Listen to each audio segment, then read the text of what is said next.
هو رائد أعمال ومحاضر محترف ومؤلف كتب عديدة في مجال المبيعات. اسمه دوغلاس كروغر وهو من جنوب إفريقيا. يعمل دوغلاس كروغر بمحاضرته الرائعة على تغيير عقلية الناس السلبية التي تم توارثها عبر أجيال ودفعهم نحو الاستقلالية والاعتماد على أنفسهم. يمتلك في رصيده 6 مؤلفات عبارة عن كتب قيمة في مجال الاستثمار، أبرزها امتلك صناعتك الذي حقق مبيعات كبيرة عام 2014. فاز بجوائز عديدة، آخرها أفضل متحدث لسنة 2016. عمل كخبير مالي لعدة شركات كبرى مثل BMW، ليبرتي و HP. نتمنى أن تكون هذه المحاضرة مفيدة لكم وأن تنال إعجابكم. ابقوا معنا.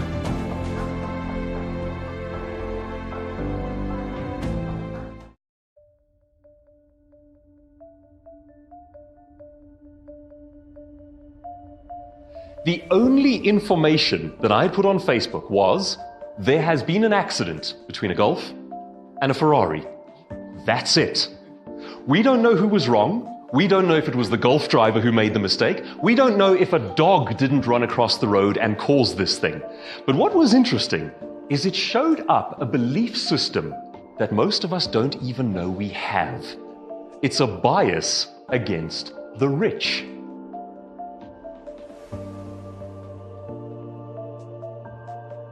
Now, in a room like this, we are all studying and working toward building careers, building futures, becoming high net worth individuals. Let me ask you a question. Do you reckon you can become a high net worth individual at the same time as hating wealthy people? It's a self-limiting belief and it actually gets in the way.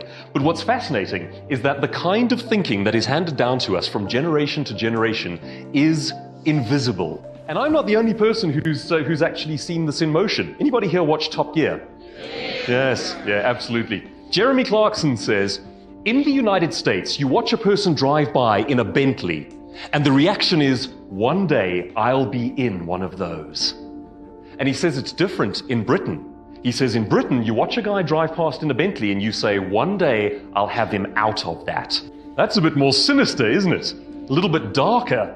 And it's really interesting because particularly in South Africa, we have spent decades trying to unravel a belief system about racism that's been handed down from generation to generation. But we are not aware of other beliefs that are handed down to us, particularly beliefs about wealthy people. And here we all are chasing these goals and chasing these lives while at the same time feeling uncomfortable about talking about money. Let's take a look at how this thinking is created, how it's generated, how it's handed down from generation to generation, and how it can stop you from achieving your goals. The point is to unravel it, get it out of our minds, excise it, be rid of it, be free of it, so that we can actually chase the goals that we have in life and become all God intended us to be.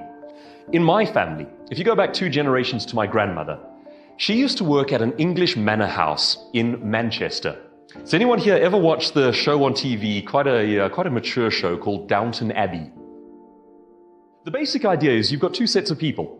You've got the higher class folks who own this abbey. They're kind of semi-royalty in the United Kingdom.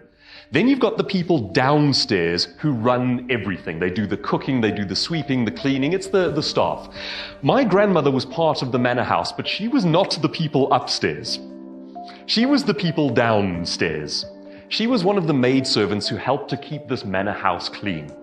And if you had to see pictures of the way that they dressed at the time, it was the full old-style regalia. She had the little apron and the little maid's outfit and the little feather duster. This was a woman who worked incredibly hard from dusk till dawn. This was a woman whose back was sore more often than not. This was a woman who, if you ever met her and put your hands on her hands, you'd find nothing but calluses. And most importantly, this was a woman who had no voice in the face of authority. Because the thinking back then, for both the lower classes and for women, was keep quiet, don't make waves, be a cog in the system. We don't want to know that you exist. We just want to see that your job gets done. And this is the kind of thinking that is then handed down from generation to generation.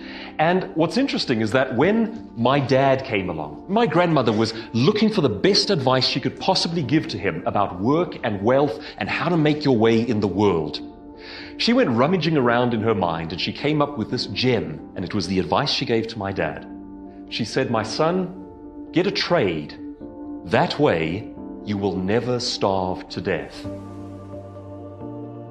Did she say, so that you can become all God intends you to be?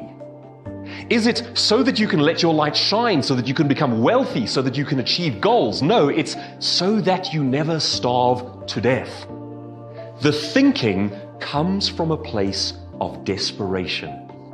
And that's the thinking that's handed down generation to generation. And the weird part is, it's completely invisible to us. We hear this advice and we think it's right and we think it's normal. Now, I'm not picking on my grandmother. She was doing the best she could with the ideas that she had, without perhaps knowing how much damage it can do to future generations. Take a look at the building you see behind me there. That is an Industrial Revolution era factory. It's about 100, maybe 120 years ago. What other building that we have today looks very similar to that factory? Schools, yeah? Schools, and here's an interesting one, are run according to the Industrial Revolution age of thinking. Picture this for a second. You drop your kids off at school, or you as a child are dropped off at school, and you line up in neat lines, and the foreman, the teacher, blows the whistle or rings the bell, and in your neat lines you go to your workstation and you sit down. You sit down at your little workstation and you work for a number of hours. And then the foreman, the teacher, blows the whistle, rings the bell, and you take out your little lunchbox and you can have some food. Then the whistle goes again, you go back into your workstation, you sit down. It is run according to an Industrial Revolution era factory. Why? Because we are training human beings to be cogs in a system. And we're still doing it. Now, I'm not picking on schools here. The point is not to say that schools are badly run. The point is just to say we have thinking that is invisible to us. We are trained to thought, and we are culturalized to act in certain ways that no longer make sense in the modern economy. The old world thinking says, become a cog in a system, fit in, don't make waves, and if you're a perfect cog, you'll get your little bit of money at the end of the day and you can go home. That thinking will keep you poor. I like to call that style of thinking the wheelbarrow way. It basically goes like this. It's like the parents get hold of their child, the young son, the young daughter, and they say, "My son, my daughter, you are young and strong. You must go out into the world and earn coins. Here's how you do it. Pick up your wheelbarrow, load it full of bricks, and for every hour that you push your wheelbarrow, you will get 1 coin. If you want a second coin, you have to push your wheelbarrow for a second hour." Now, we think like that. We go, the only way to earn coins is to work for a set number of hours, so let me go and get a job and be dependent on a boss. Now, you work your set number of hours every day. You push your wheelbarrow for your set number of hours, and a horrible thing starts to happen. You start to realize that you can't quite afford the car. You're not quite breaking even with the kids and their education and the debit orders and the bonds and so on. So what do? You go back to the thinking that was handed down to you. And you say, if I'm not getting enough coins, what do I have to do? I have to push a second wheelbarrow in the evenings to get more coins. That kind of thinking keeps families in generational cycles of poverty.